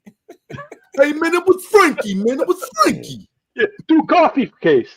Coffee face. Man, I can't do coffee face. He's too hard, man. I can't fucking do coffee face. Give me someone else. This Jimmy Whispers. Jimmy 2 times. Get the papers. Go get the papers. I'm gonna go get the papers. Get the papers. And there's his cousin, Fat Andy. You know. Hey, so there is a running back that is making headway in training camp. Mr. Ahmed. Yeah, he's been making some noise there where a lot of people have been reporting on him. And it's a chance that this guy could be running back number 3. You know, it's training camp. So, of course, we're going to have to see him in the preseason to see what he do. But he may find his way onto the Chicago Bears squad. I've been hearing he's earning his shot. Yeah. And he looks very prolific. It was just one time earlier today. I think he had a TFL. Was it I think it was Dio had shot the gap on Braxton. Got a TFL. But yeah, with this kid, but what does that mean? I know I'm out, and I know he's got one foot out the door and the other on a banana peel. Is this the end of the Roschon Johnson experiment? Don't know, because for the simple fact that Roschon is a valuable player on special teams. Yes. However, is the juice worth the squeeze on that? Because now with the return of Josh Blackwell, I'm hearing rumblings that if the Colts cut Jonathan Owens, they'll go and get him back for special teams. You know, we just got Cam Lewis. So if Cam Lewis is just the buffer until Kyler comes back, then when Cam Lewis goes to dime or beyond, then who, you know what I'm saying? It looks like Cam Lewis is going to be, he's pushing for that position while Bryant is out. They've been having him running with the they're going to move him up. But I'm saying normally Cam is a DB. He's not. He's going to play some safety. But remember, Elijah Hicks is hurt too.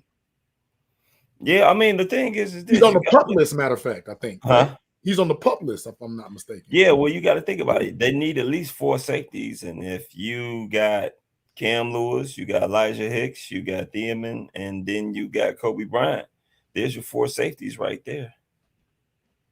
Well, 2 of them, I think, because didn't we see Josh Blackwell play a little safety? Because I want to say 2 of them are double. He played the nickel. Okay, he played outside. Yeah, they got him playing nickel, yeah. Right. Him okay. And, what's his name? Jalen Jones. Jalen Jones, right. Yeah, those 2 guys have been playing the they play outside and nickel. Yeah, because I know a couple of them play both positions. I like Cam Lewis. Cam Lewis wasn't bad, but if we need to pick up a Jonathan Owens, or thank you, he's a body, but if we need to pick up, you know, just another player. Who Cam Lewis is a body? Cam Lewis in a body? No, Cam Lewis can play. Yeah. He was in New Orleans wreaking all kind of havoc. Yeah. But I would like to see them just bring somebody in, because now when Muhammad, like, where is Muhammad? Is he going to be just slated behind? I think he's going to play on the outside. I mean, you talking about a kid that's what he did at Texas. He didn't play no slot.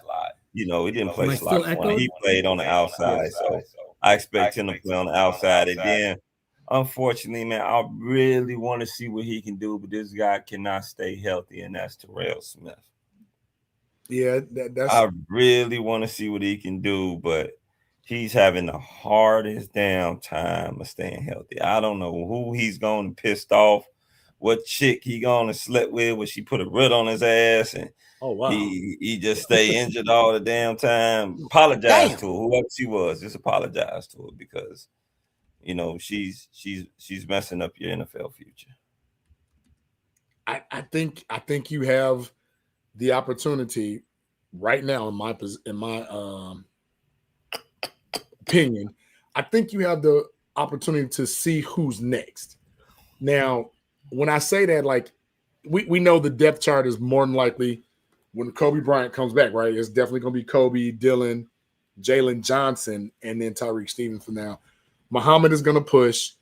I mean, I don't feel you brought in Cam Lewis just to fill a spot. I think Cam Lewis is a player. I think he knows Dennis Allen's system. I think you'd be foolish to not keep him. Right? Oh, you're going to definitely keep him. It's just that he's probably going to play the backup safety position. And if someone gets hurt, he's going to come in and play whatever position that is in that defensive backfield. That's what I think you got him for. In other words, he's the sixth man that you got coming out when it comes down to those DBs, whether it be safety or whatever cornerback position. He's the sixth man that's there. True. The only thing is he's just a smaller guy.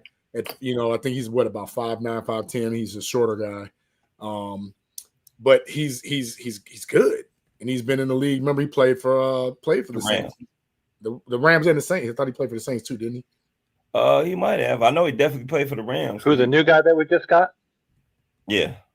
Yeah, he just came off to the Saints. Yeah. Yeah, the Saints. That's what I thought. The Saints. And then you talking about the guy that we just got today?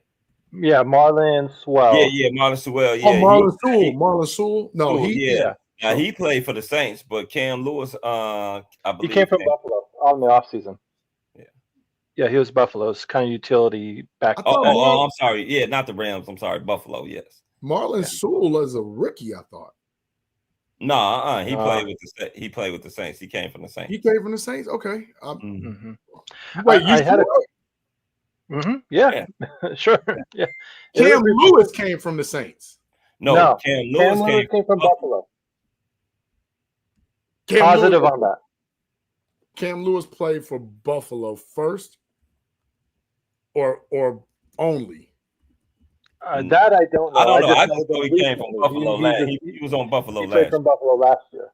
So at the end of the last season, he was on Buffalo's roster. No, you're right. But maybe it was okay. So it's the other guy I'm thinking of that came from the Saints. Yeah, that's the guy that they signed today. Marlon Sewell. But he's not a body, more or less. He's the one that's just a body. Okay, so yes. Yeah, he probably at best maybe special teams. He probably won't make the team. But I was speaking of like people that are going to be impactful now, because regardless of what happens, whenever Terrell Smith comes back, but Elijah Hicks and Coby Byrant are now on injured reserve and the PUP list. So you have to bring in two people that you know are at least going to play until week 4 to 5 when the bye week comes. You have to have. But I mean, the thing is with Elijah Hicks, we don't know when he's going to come back. He may come back, sometime during this training camp. So that would be a good thing. I see that John King Bravo Stockton said that Jalen Johnson, sad to say, will be his last year and Muhammad will be his replacement. All goes right. I can't necessarily say that. And the only reason why I say that is because for the simple fact that Jalen Johnson is still relatively young. He's only 27 years old. Yeah, for sure. Is he saying because the money is gone? Like the money, there's dead money? It may be the money. I know it can't be the age because he's only 27 years old. I think he's just coming to the end of his contract, really. No. I wouldn't. No, because remember I hate to do this. We did that. What was the one guy? He was super dope for us. Ended up going to Denver. He got like 4 brothers that play in the league. Kyle Fuller. We did that with him, and we regretted it because then we didn't have another dominant shutdown corner until Jalen Johnson. Yeah. So it's like if we have one and he's in his prime right now, like can we just keep somebody that's actually good for a change? Like, let's keep that person. Yeah, no, I don't mind that too, because for the most part, like Jalen Johnson's one of those things where teams like to stay away from him. But when he does get tested, for the most part, like he does come out with an interception, and it's hard to kind of justify paying. I know a lot of the fans and people kind of like it's hard to justify paying him such a big bag because when you look at his stats alone and INTs, that's the favorite stat to look at. He doesn't really have that many, but to his more, but there's a lot of reason behind that. See, that's why I say context. 1,000%. Like he's not Darrelle Revis. Don't get me wrong, but I wasn't even going to go there. I was going to go like the Dion route where It's not because he doesn't pick it off. It's they don't even throw it his way most times. Right. You know, which and when he does, like I think his career high may have been 4. He doesn't even have. He's not a guy that's going to turn you over a lot, but he is a guy that's going to lock down one side of the field. He's going to get the ball to the other side to where you can kind of key in on it. He's a willing tackler that I've seen. You know, yeah. For the most part, yeah. He said that he wants a bag, and that won't be in his favor.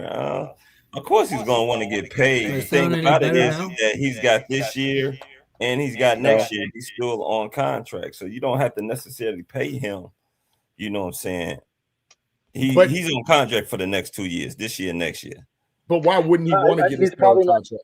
Like he's not going to want to play on that one last year of his contract. He's going to want a new deal going into just to give him more security and whatnot. So not saying he's going to hold out, but like it just may be one of those disgruntled players going into camp, you know, hoping to get a new deal. So, but I do think a lot of it is going to depend on this season and how it shapes out for him. So but do we feel that he's disgruntled? Because let's not forget, he had the 4 years, right? We said if he doesn't play in 2023, we said if Jalen Johnson doesn't prove, he's not going to get the big contract. And he had the pick 6, he had the 4 interceptions, the first time ever that he's had 4 interceptions. Then he was a 2-time Pro Bowler back-to-back.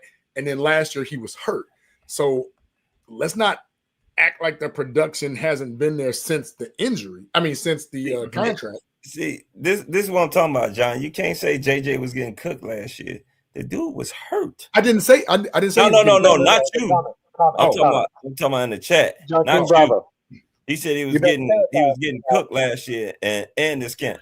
He's not getting cooked this camp. I don't know where you're getting your information from. Yeah, he got beaten. Cooked more than anybody. I mean, the thing is this: who hasn't gotten beaten? He's not getting cooked in camp. He's actually been looking pretty good in camp. He didn't pick Caleb off twice already. So. He's looking good and looking back to the old JJ that he was. I hate when people go off of what they saw at the last part of the season. The man miraculously came back. He wasn't supposed to fucking play last year at all.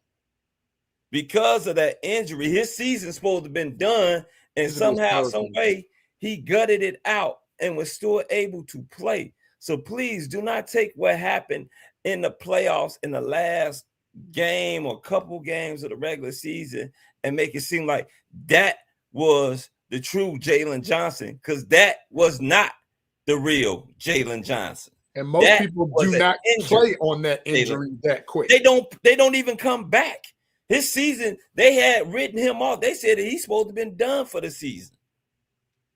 Yeah, they were thinking about originally towards the end of the season, and we were kind of thinking prior to the season at that point, shit, you might as well just keep them shut down for the end of the season if we're have a losing record and we're at a playoff spot. Would it really be worth it at that point to even bring them back to possibly get re-injured? So, but luckily the season kind of was shaping up good. So go ahead. I think he's done enough to earn our respect for the next season. The man was hurt. He did something that a lot of people don't do, and when they do it, they don't come back from it like he did. You have to give credit for that. Just the grit alone. Coming into camp, they say he looks great. He's looking like his old self 100%. He done picked off Caleb twice already. He's leading that defense. He's anchoring it. He had one rookie contract with us. He had one major contract with us. And like you said, Fowler, 26, 27 years old, why wouldn't you give him another contract? Why not? Because if you don't, somebody else will. And you know them creeps up in Detroit definitely will, because that's what they missing. Yeah. Even the other ones that wear them waste management colors might even throw it some money his way as well. So they always like to take some of our guys and use them against us. Adrian Amos being the most recent one. But Amos, Peppers. Yeah, I had a question for you guys real quick. So the news coming out in training camp, with the offense starting hot, hitting the ground running, which is a breath of fresh air, if I don't say so myself. Because in the years past, we would always have to kind of tell ourselves, or we would hear from the news media, Bears media, hey, it's to be expected. The Bears defense, is starting off faster, but hey, it's to be expected. So going into this season, and it's the opposite there. Do you think that says more about our offense and how well maybe they're grasping Ben Johnson's offense in year 2, or does that say more about the defense and how much help we may need on that side of the ball? I mean, I'll go first. Tell you the truth, you don't know. I mean, it's just that simple because you're talking about guys that go up against each other every single day, guys that know each other's tendencies, so you don't know if it is the offense looking that good or the defense looking bad or the defense looking good and the offense is looking bad.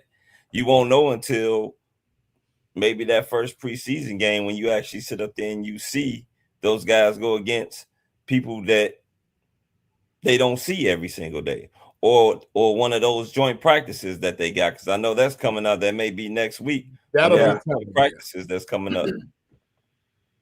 What do you think, JP? Same answer? I think you need to see the joint practice because just like if you play against somebody so much, you know their tendencies, you know their go-to move, their familiarities and stuff like that.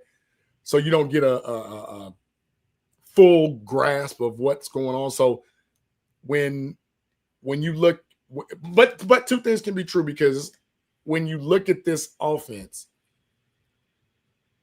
I don't want it to be prolific against our defense, right? I want us to struggle a little bit against our own defense because that means our defense is catching up, right? And if our defense, if our defense can play good against as explosive as our offense is, then we should be able to play that well against other teams in the league too. Right? Well, it did seem towards the end of the week, that the offense wasn't as dominant had it, been Monday, Tuesday, whatnot. So right, and that's kind of what you want to see. But like I said, is that one of the things where it's just, oh well, I've seen this Monday, Tuesday, Wednesday. I know this is coming on Thursday, and I'm just beating them to the spot. Or is it just, hey, it was our day, and you have to go through it to find out. But again, all we can do is go off of what's on paper right now, and on paper we're not adequate. Any better? I think so. No, we're good. Oh, no. I mean, just deal with it when you talk. That's all. But I still feel you can be super producer tonight. I mean, like, I'm gonna give you those reins. Have fun with all the videos there. So don't blame me this time, guys. It's the asshole in the back. But I was gonna say, Fal, I still feel that the joint practices will be important, but again, they're not going to show everything. They're not going to show their hand. Oh, no, not at all. It's going to be very vanilla, just like I expected when it comes down to the preseason games too. Don't we? Is it we practice with Miami or we play Miami in practice? Or the Patriots or something like that? Don't we play? I think we got the Bengals again, if I'm not mistaken. That's what it is. I think it's the Bengals. Yeah. They try to pick a team, fairly close by that they don't have to, travel. Oh, too no, far. maybe we have a preseason game against a team that we play this year. Maybe that was it. I mean, that's usually what happens, though. Like they had a joint practice and then they have a preseason game against one of the teams that they did have a joint practice against. So that's sometimes how it works out. I can't wait. Can't wait to see what this team is capable of. A lot of people are worried about the defense. Me, I'm not so worried about the defense because I know just for the simple fact, if they're healthy, they're going to be better than what they were last year. You talking about a team that they're not starting off so healthy though. I mean, yeah, but I mean, you're also not going to be. You're praying that you're not missing your top 4 linebackers, your top 4 safeties.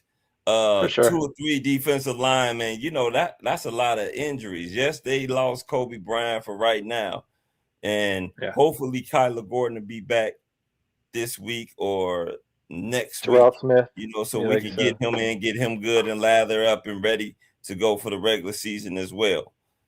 And a couple guys just stay healthy. I'm just hoping for. I mean, but right now we're 4 DBs down, 1 linebacker that we know for sure is not fully, completely active, and then 2 D linemen, right?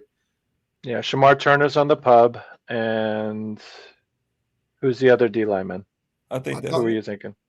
Was it Hardy? It was somebody else. I thought maybe it was a new guy that got hurt. But everybody on the D line is good. Then it's the 4 DBs that are hurt. So you got Kyler, you got Kyler Hicks. Yeah, it's Kyler, offensive Terrell line guy. Smith, Hicks, and Coby Bryant. Yeah. And So two of those guys may be back.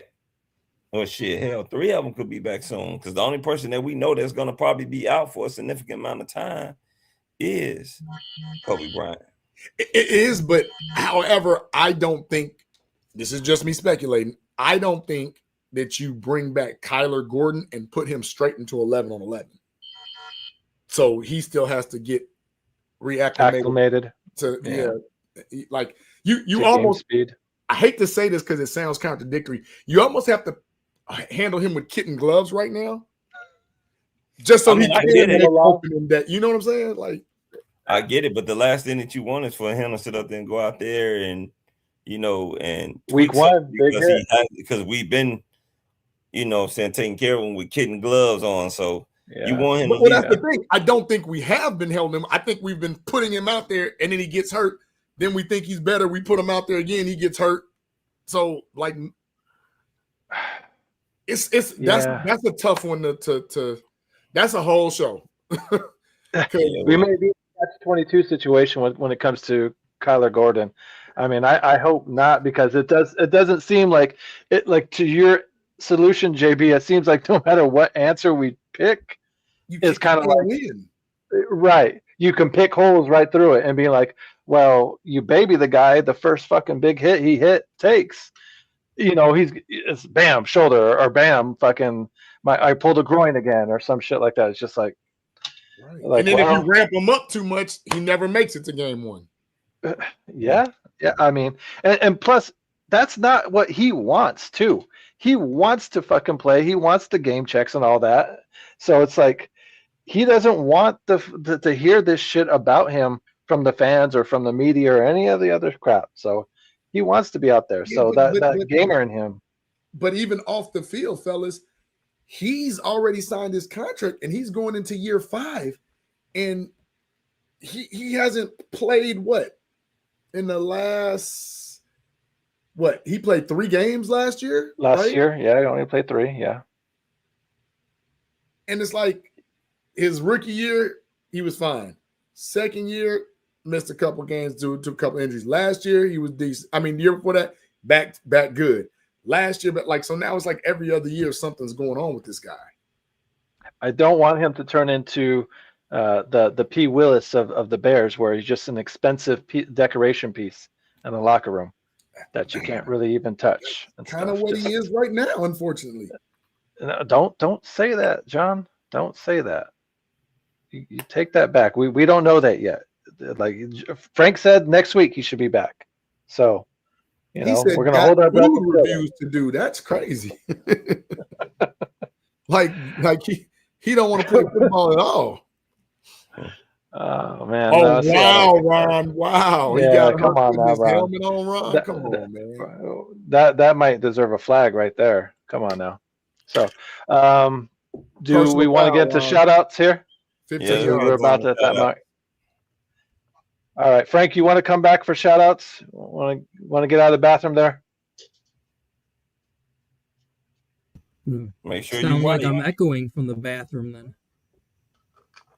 He just said, wash your hands. Do like poker, So hey, shout out to you guys. Even with my crazy echoing, I got to try to figure out what happened. I've been trying to figure it out. I don't know because I don't hear it now. I don't hear it now. Oh no! It's never when he talks. It's when someone else talks. So when somebody else talks, you hear an echo. I don't even know how to answer that. That's freaking crazy. So yeah, shout out to you guys. Tuesdays is always a blast, man. Paul Edinger, huge shout out. Love the guy to death. He is absolute family to us. I know when I go down to Florida with the family, I'm gonna be making sure huge shout out to him. Huge shout out to you guys. Let's get this Bears season underway and let's get going. That's everything I got, though. So let it rip. Why they sound like somebody playing piano? It's a shout out music. That's what happens. That's what we do here at the Clubhouse. So shout out to the Cubs and the Sox for making some trades. And right before the deadline, we were always talking about it. We were on the fence. Will they do something? Won't they do something? Well, I think neither one of our teams can really complain too much. They did do something. Maybe they, like we said, they didn't go get the top guy on the list, the top, trade candidate. Get to the damn Dodgers, man. Ugh. Yeah, I mean, hey, the rich get richer. Some things in this world never change, right, guys? The rich get richer. What can we say? Ain't never lied. But shout out to them for trying. They took a swing. Will the moves work out? I mean, it's a wait and see game at this point, boys. So, but shout out to them for getting the bat off their shoulder and taking the swing. Shout out to you guys for an awesome show tonight. It's always a blast to do the show with you guys. Shout out to Paul for coming on the show and sticking it with us over at the Clubhouse. Really appreciate it. Shout out to my boy real quick. Let me get something real quick. Shout out to my boy Neon Peacock. We've mentioned him a few times here. Right now they're having $13 t-shirts. So the website is right there. It's pretty much the first comment on there. So stroll all the way back up and take a look at that. But shout out to him. A lot of cool Bears paraphernalia there, and the Iceman shirt there. So check it out. $13 t-shirt. Awesome deal. You get it within a week. So just in time for training camp. If you're going to training camp to watch some of this, and you're rocking that shirt, I mean, I guarantee you everybody's going to be turning their heads and being like, "Yo, where the hell did you get that shirt? That's fucking dope." So, because I know every time I wear my shirt, people stop me and be like, "That's a cool one. That's a cool one right there." So I get a lot of people who do that for me as well, man. A lot of people do that for me. See. Now I'm the crooked commish. Maybe you may not take my word for it, but Frank the Tank here, that guy's never told a lie, at least not to me. So yeah, that guy, not this guy, that guy. So, but yeah, other than that, I'm spent, fellas. All right, JB, you up? Shout out to you all. You know what Tuesdays meant and mean to me. Although we did have some technical difficulties, it was okay. It was still doable. Still an awesome show. Shout out to Paul, my MSU brethren. Just love when he comes on, man. Just so down to earth. Shout out to his lovely wife Amber and the kids. Just glad to have that support always and that partnership and just that family, man. Thank you all for coming in. Shout out to Crooked Commish. Shout out to T-Nick. Shout out to all the podcast Clubhouse members. I know I normally don't do a monologue, but I did want to just say one thing. I'm a little upset that we live in a world where Bijan Robinson just became the highest paid running back ever, making $22 million a year, but Zay Flowers just became $44 million a year richer. Like, how the hell does Zay Flowers end up making more than Bijan Robinson? And Bijan Robinson is way better. I don't know. Just something that was in my crawl. What grinds my gears? That's what did it for today. And now let's get to the shout outs. First and foremost, shout out to Neon Peacock again. You can find that merchandise online in the link that Crooked Commish just put up. Frank, you want to give us a little? Yep, that's what they look like in person, guys. High quality, very flexible, very comfortable, very durable. You can wash it, you can iron it, you can lay in it, sleep in it. Great shirt. I have two of them. Shout out to Lord Crimson. Damn. I believe one of the new ones. 2 separate shirts. Lord Crimson is new. Shout out to him. Shout out to James Childress. Thank you for chiming in. Bearski Film came in, you guys. Thank you, Bearski Film, for chiming in. Lord Crimson was going on. Hey, Crazy Ace. Salute to service, guys. Thank you, Crazy Ace, over there keeping our borders in South Korea safe. Thank you. Dante Purified chimed in. Thank you, Dante. We appreciate it. One of our P1s. Logan, thank you, nephew. Roma Dunze's dad. Thank you for chiming in early and often. We also have the Scrolls. Thank you, Scrolls. Appreciate you chiming in. Foster Covers. Is that a new one, Frank? He is with Shorty. He's Shorty's co-host. He's with Shorty. Okay. Yes. Thank with you. BC Bears Country. There we go. Bears Country Podcast. Thank you, Foster and Shorty. Thank you, Bears Down as F. Appreciate you for chiming in. Thank you, Chicago Clubhouse. Bear Down. Thank you, Mrs. Crooked. Thank you for chiming in. We appreciate it. TTNL Runaway wanted Paul to give him an FTTNL. We'll get that to you next time, TTNL Runaway. We just missed that one. Shout out to FBG Bear Down.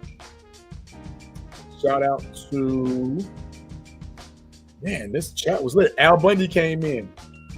Get them out that corrupt city. I don't know about all that, Al. We'll talk offline if you want to.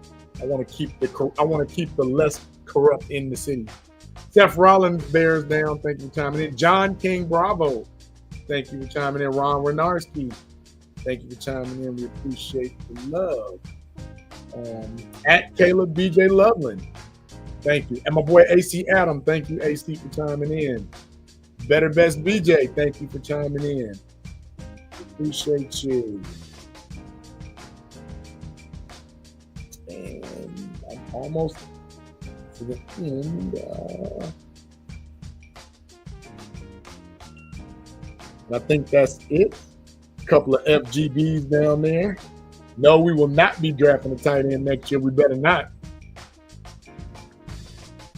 And thank John King Bravo was on it, guys. Him and Laura Crimson, they were going at it. I appreciate it. And that was it. Who hates you, Ron? If Kyler washed his hands, he might get injured. Oh, Lord. Ron, we can't say that. Foul, you see that? Yeah, I know. Talking crazy. We can't say that, Ron, but, you know, we get what you're saying, but we can't say that. We just hope and pray for better health for our team. Let's get through training camp. Preseason, let's make it to week 1. Let's get the season started, y'all. Football is officially started. Let's go. Anybody that we have in the chat that did not comment but is watching, we love you all too, but you are officially known as what, guys? L for love. Good times. Officially known as lurkers. But lurkers are cool. You know, we love you too because you help, move the show. Don't forget to like and subscribe at all times. Tell a friend to tell a friend. And that's about it. Shout out to any other family that I may have. Shout out to my son Jordan, who's on vacation down there in Texas. Love you, son. Be safe. Shout out to my other son, my grandson, SB and him, my granddaughter. Shout out to everybody in my family and household. Shout out to SB and company and them. And last but not least, guys, if we only have one person watching, y'all know who it is. It's the podcast mom. Most affectionately known as who? Miss Sandra Bonham Holmes. Love you, lady. Wow, before you get to your shout, I want to give one more shout out to our guy Amp, who's going through some difficult times as well right now. So got to give him a shout out. Love you, buddy. Everybody here is thinking about you and wish you the best in these difficult times, my man. Definitely. First of all, I want to thank everybody for tuning in to the Chicago Clubhouse podcast, where we think we know everything, but we really don't know shit. Remember to like and subscribe to the Chicago Clubhouse podcast. It costs absolutely nothing to like and subscribe to the Chicago Paul. Yeah, seriously. Damn. I mean, I just seen Spider-Man, and it was great. What? Yeah. Spider-Man. He likes and subscribes to the Chicago Clubhouse podcast. Stop the cap. Hey, Crook is on it tonight. Hey, I ain't capping. But once again, thank you all for tuning in. The chat was lit tonight. Want a special thank you to our special guest, Paul Edinger and the Edinger family, for tuning in and watching and coming on and telling us his wisdom about the Chicago Bears, his journey with the Chicago Bears, and his thoughts on the current Chicago Bears. Hey, for all you people out there, hey, like and subscribe. Tell your mama, tell your pa, tell your brother, your sister, your auntie, your uncle, your grandpa, your grandma, your cousins, your baby daddy, your baby mama. You know, you can tell your pastor, the deacon, the usher ladies. You know, tell them all to like and subscribe. Yeah, you can tell the pimp walking the street or the hoe that's also walking the street. Tell them all. Like and subscribe to the Chicago Clubhouse Podcast. Yeet. Yeah, you can tell Roman Reigns too. Tell Seth Rollins. Tell Jay Cargill. Tell Charlotte Flair. Tell them all. Like and subscribe to the Chicago Clubhouse Podcast. Want to give a shout out to you brothers. Frank the Tank, JB, the super producer in the back, the crooked commish, our boy T Nick, our boy Mr. Chicago, the whole entire Chicago Clubhouse network. As Frank alluded to earlier, we want to give a special shout out to our boy Amp. You are in our prayers. We love you, bro. Definitely a sad situation, and you are in our prayers, and we love you. Keep your head up. You need anything, you know where we at. Don't hesitate to call or reach out. We here for you, bro. Absolutely. Yeah. Also want to give a special shout out.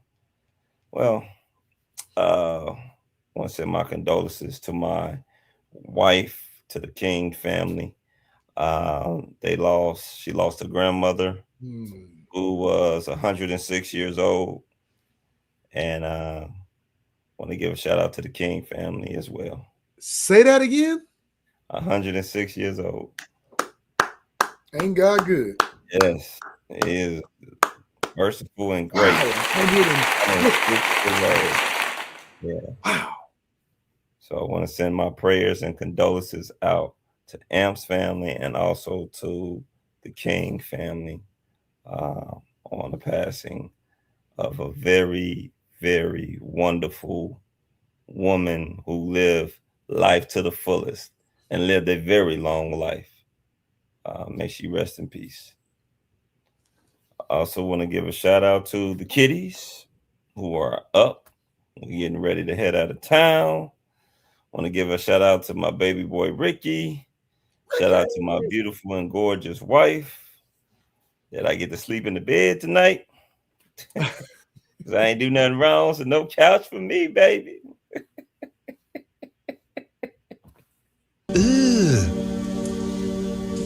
Brother, Yeah. Shout out to all that. And shout out to the city of Chicago. Shout out to Darnell Wright getting your contract. Congratulations, young man. Let me hold something. Because I ain't going to be able to pay it back. Wherever I hold, I ain't going to be able to pay it back. So I'm letting you know that now. And other than that, for Frank the Tank, JB, the super producer in the back, the cooker commish, our boy T Nick, Mr. Chicago, Easy, and all the Chicago Clubhouse Network fam. We like to say good night and God bless. And people, we out. This has been a Chicago Clubhouse Network production. You got to decide whether you're a wolf or a sheep. I'm a sheep that needs some sleep. Bye.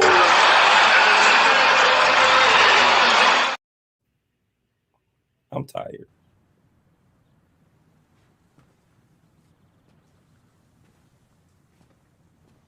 You're still here. It's over. Go home.